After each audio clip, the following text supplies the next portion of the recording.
Excellencies, ladies and gentlemen, now I would like to request you all to join the joint press appearance. Thank you all. Long live Bangladesh Timor-Leste friendship. For me, it has been a great pleasure, privilege to be back in Bangladesh, my third visit. I was here in the previous occasion, one private citizen after I had left office as president. Second, in 2014, in my capacity at that time as a chair of the high-level panel on UN peace operations. Today, to visit a new Bangladesh that is going through remarkable transition and transformation, led by one of the most recognizable face in the world, recognizable name, led by one of the most respected, esteemed leader in the world.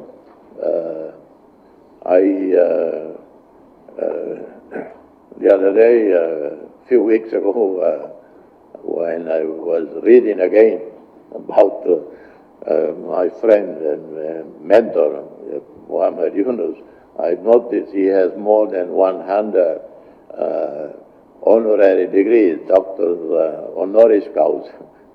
And I say, what? I have a 20 or 20 plus. I don't know of anyone in the world who has more than 100 honorary doctorate degrees. And it is the only leader in the world with such a name recognition, such a respectability in active office. The only person with such respect in the world that can come to my mind is Mandela and John Kennedy, names that are easily recognizable. Mahatma Gandhi, Fidel Castro, Che Guevara, or some great academics, intellectuals in the world. So Bangladesh is very fortunate,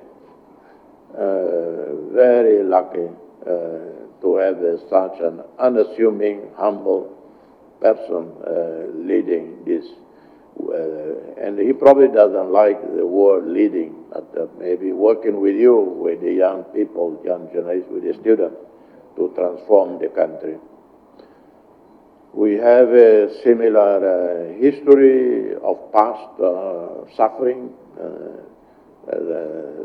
tragic events in the past that happened to us, like in many other countries.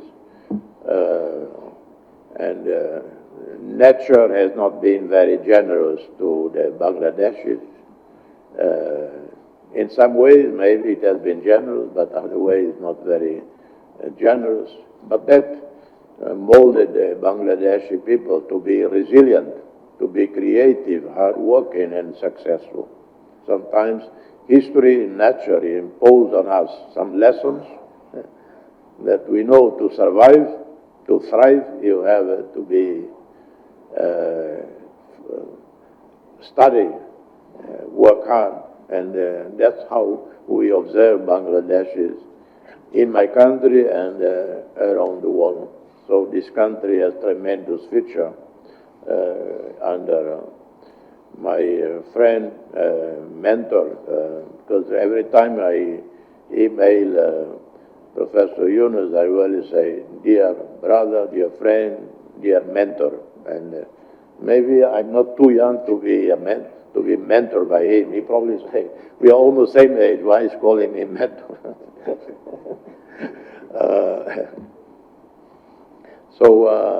Thank you for hosting me here.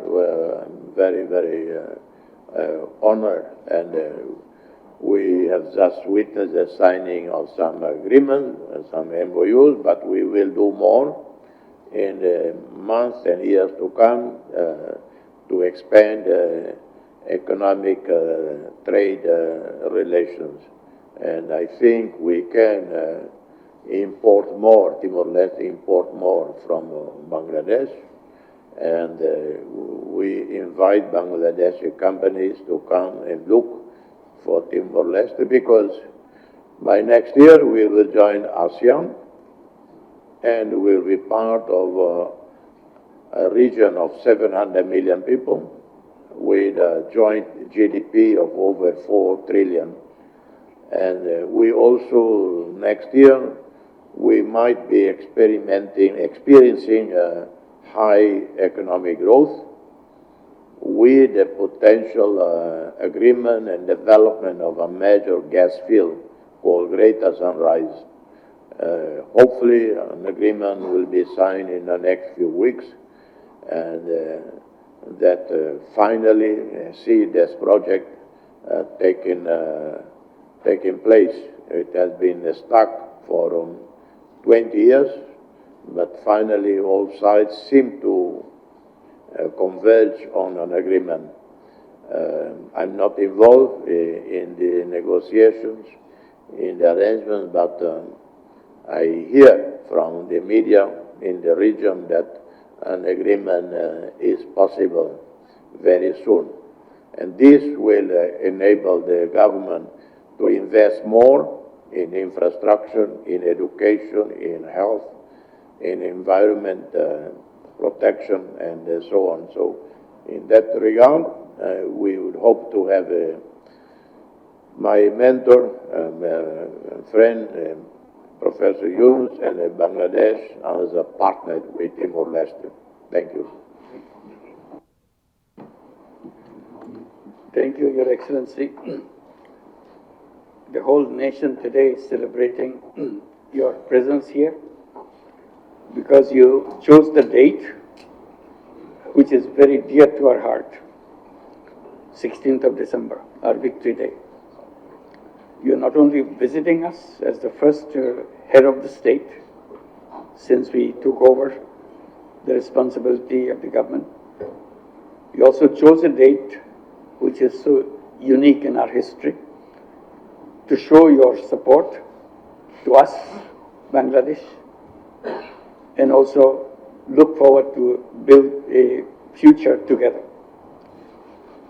So I thank you on behalf of all the people of Bangladesh for joining us on this day of victory.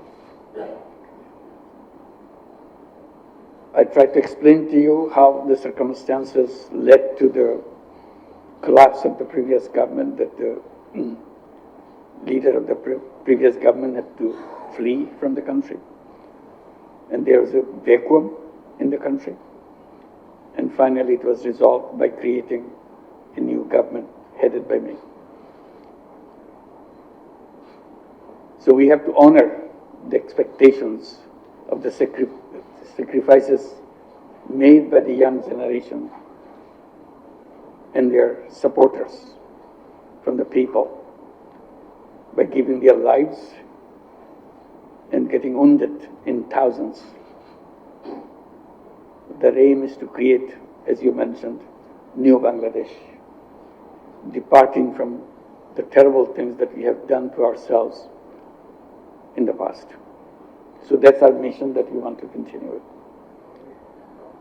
As you have heard, he was speaking about me.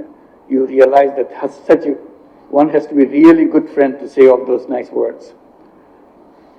He himself is a great diplomat, made a name for himself in the United Nations, pleading and working for the freedom of East Timor. He's a freedom fighter. And he continued to remain a fighter for his government and his country. He's a great writer. He very frequently writes op-eds in international newspapers. Occasionally, I joined him as a co-author of those op-eds. And he stands up for the rights of the people all around the world, not just Timor-Leste. So he's a very known person in the world. And I'm so happy to be a friend of his, and he being my friend. I can call him a friend. I was stunned when I heard that when he received the Nobel Peace Prize,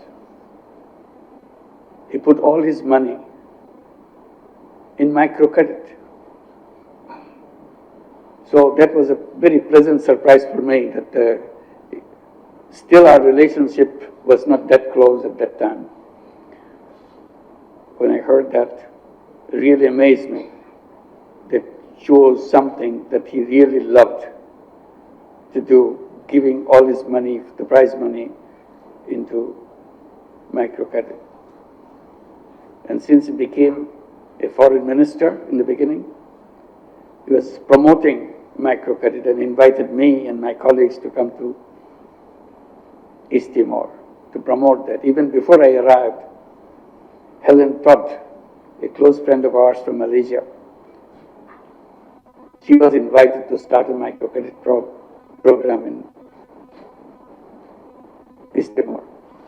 So when I arrived, I could go and visit them in Mosin Nasi and other areas of East Timor. So ever since, he became a big fan of microcredit and all the things that it stands for, particularly in his country, and promoting it internationally. And we can joint statements asking for rights for the people, our rights for the environment, and similar other issues. We have issued so many common statements together, bringing other people to sign in. And what surprised me, he was the one who jumped up to sign statements to protect me. And you remember many hundreds of people around the world who signed those statements again and again to protect me from the previous regime's anger against me. And he was always the first one to come up and say, I'm there, and put his name on those statements around the world. And that friendship continues. Today we can work together. So in many, many fields we explore. In Bangladesh and East Timor, history is intertwined, because the birth of East Timor is connected with Bangladesh. Very surprising for many people to hear that. Because when East Timor was created, it was under the supervision of United Nations. And the first one to be the representative to oversee the East Timor transition was Sergio Melo, right? A Brazilian. And he was the head of the administration in East Timor, when the East Timorese is not given the responsibility to run the country yet. But he was transferred soon after. He left for Iraq. If you remember, a shocking thing happened. He was killed in Iraq. The whole world was stunned by his death. The person who succeeded in East Timor was Amira Haq from Bangladesh. So Amira Haq was literally the head of the government in East Timor. And Bangladeshi Peace Corps, peacekeeping army, they were the one who were running the country, along with many other international peacekeeping forces, to bring order and peace in the island. And because of the connection with Amira Haq and the Bangladeshi Peace Corps mission, the entire police force of East Timor was a Bangladeshi police force. So wherever you go, you see Bangladeshi police force. They are the people ensuring law and order in East Timor. And when I was visiting in 2004, I was invited by Amira Haq in her big palace, inviting everybody in East Timor. I saw how much respect she enjoyed from all the Timorese people and all the people under her. And she did a good job in running the country and win the respect and love of the Timorese people. And I realized it when I was visiting the villages. The moment they knew that I'm from Bangladesh, they always admired because some Bangladeshis are running the country. So I can see how much love and respect she enjoyed at that time. And still, many Bangladeshis work there. I don't know about the police force. Police forces probably it's now Timorese police force. But the fact that at the very birth, Bangladesh was very much part of Timorese history, East Timor's history. So you continue to have that relationship, that warm relationship that we created, to continue to do that. And East Timor will be part of ASEAN very soon. And His Excellency has assured us, as ASEAN member, he will try his best to make sure ASEAN supports us in the Rohingya issues, to restore Rohingyas back to Myanmar. So we discussed in details about how this can be achieved, how to make the international opinion go towards the repatriation of Rohingyas from Bangladesh back to Myanmar. It will be a strong support for us. Besides all the international forums, we look forward to get the support from East Timor. And His Excellency has expressed his support wherever it's needed. And we are so proud to have him with us. It's a wonderful occasion to be here today, to see him. And I hope this will not be the last. He has already visited twice Bangladesh. This is third time. Third time. This is the third time, yes. This is the third time he has visited. So I hope there will be many more times to come and visit, and our relationship continue to grow. And we signed some agreements, but beyond the agreements, we also make sure that our relationship on trade, on investments continue and expand. And His Excellency has invited all our investors in Bangladesh to come and invest in East Timor. And we'll be very happy to encourage to build the relationship which started with the birth of East Timor, continue to be bigger with the support from His Excellency's office and the people of East Timor to make it bigger and bigger. Even when I was visiting first time in 2004, I saw many Bangladeshi products in the villages, not in the city. City is there. Many Bangladeshi products, they're everyday products. They see it as their own. They say something, chairs, tables, brand goods, plastic chairs and all that, lots of things. So it made me happy that yes, our business people coming to East Timor and see the vacuum there and helping people, and people enjoyed those products that they were having. So we are inviting East Timor to widen that, not only selling products, also producing products in East Timor, have a bigger market around the East Timor. So we'll be looking forward to that. But with these words, we again thank Your Excellency for being here with us today and make the whole nation happy for your presence. Thank you.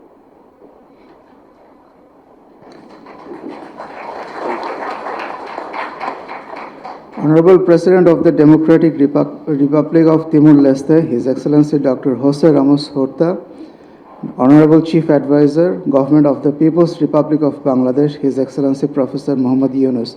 Thank you very much for your kind statements. With this, we are now opening the floor for questions. We can take a maximum number of 2 questions. Assalamu alaikum. This is Shamsul Alam from Bangladesh Television. His Excellency, Mr. Professor Muhammad Yunus, Chief Advisor of Intertwined Government of Bangladesh. My question, Bangladesh and Timor-Leste today entered new phase of bilateral relationship. How both countries can be benefited from their mutual cooperation? Thank you. Yeah, I just mentioned that there's a lot of things to achieve. First, on the international front, we are very close friends, both countries, and with the leadership of His Excellency, also makes it a stronger relationship. So on all international fronts, we'll work together. Particularly, East Timor can be very helpful for us to play a role, mediating role between Myanmar and Bangladesh to repatriate all the Rohingyas from Bangladesh back to Myanmar. So, and they are very close. They know each other very well, the leadership of Myanmar and His Excellency. So, and also he is known as a great diplomat in the international circuit. So I hope we are looking forward to take advantage of that skill together with the friendship that he has for all countries, Myanmar and Bangladesh and his own, to make a peaceful solution to the problem in the Rohingya things. And also, economically, we can benefit because they are inviting us to invest, and it's a great opportunity. The resources East Timor has is totally endless, from oil to the greeneries, the forestries. Wherever you go, it's a beautiful forest. It's a wonderful occasion to do that, and education, many other things that we can do. Technology for people in the remote places, which we have done in Bangladesh. We can bring it to East Timor for doing that. And they'll be very happy, and that's what His Excellency was explaining in inviting us to come. So our relationship grows stronger as we visit each other and see the opportunities for each other in both countries and continue to achieve those things. Thank you. Good afternoon. I'm SM Rashidul Islam, working at National News Agency, Bangladesh সংবাদ সংস্থা. His Excellency Timor-Leste President Jose Ramos Horta. My question is, both of you are Nobel Peace Laureate. What is your message for global peace in the present context?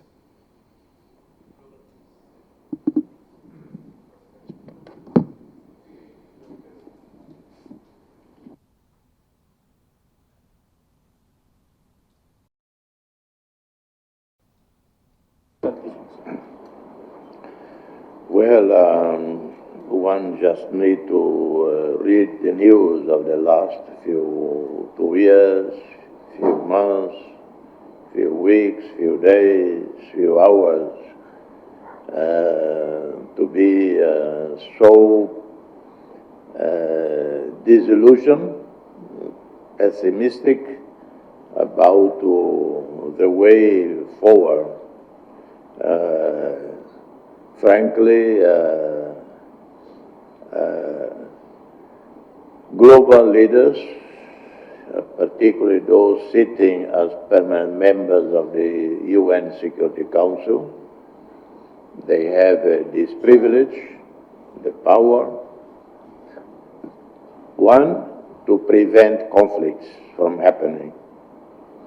Second, when conflicts happen, they are supposed to expeditiously try to resolve. And yet, at least 4 of the permanent members are involved directly or indirectly in some of the worst conflicts today in the world, whether Ukraine, or Middle East, Gaza, Lebanon, Syria now. And if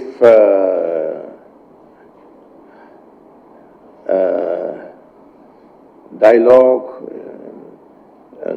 does not happen, serious negotiations do not occur to prevent an escalation, whether in the Middle East or whether in Ukraine. It would be catastrophic for human beings, and they're directly impacted, but also for global economy and for us all. I remember before the Ukraine war, 25 kilos of rice in my country cost about $11. I know the price because I often go with my old Willys Jeep, 1948 Willys Jeep. I buy off the stores to deliver to some poor families myself. And so I remember $11 for 25 kilos, and I think $6, $7 for 5 liters of the famous Indonesian cooking oil, and so on. As soon as the Ukraine war happened, price of rice, the same 25 kilo, from $11 jumped to $18, $19, $20. So a war that is initiated elsewhere impact on the poor in the periphery. So if the situation is not addressed, we will have a second, third wave of economic crisis, food crisis, and another wave of refugees flocking again out of Syria, as many thousands are returning from Turkey into Syria. But the story is not finished yet. It could be quickly they turn around and they flee back to Turkey and then to Europe. And yet the multilateral security arrangement that was created since World War II literally collapsed. So no really room for optimism. Only what I can say is that in our respective countries, in my country, we do everything to keep peace in the country. When I was asked, what can Timor-Leste contribution to ASEAN as we join? I say, the greatest contribution we can make to ASEAN is to keep the peace, stability in our own country, so that we do not become another headache for our neighbors. Timor-Leste today is very peaceful. We have zero political violence, zero ethnic-based or religious-based tensions. We don't even have tensions, let alone violence. Political feuds happening inside the parliament, and then that's it. Outside the parliament, they start talking again, the members of parliament, and go together to parties and so on, to resume the fight the next day in the parliament. And that's it. That will be our best contribution to ASEAN. We are too small to contribute anything of any significance. But if we keep the peace in Timor-Leste, ASEAN will be relieved, very happy. So, but there are, back to your question about the global situation, it is very grave. We hope that somehow President Donald Trump will disappoint everybody in the sense they have so little expectation on him to bring peace to the world that he might surprise everybody that he is the one who will end the Ukraine war. He is the one who will tell Israel to retreat and allow the Palestinians to have a home safe like Israelis also demand. Maybe him. If he does that, if Donald Trump does that, I would file a letter to the Nobel Committee in Oslo. Please give the Peace Prize to Donald Trump. Very good.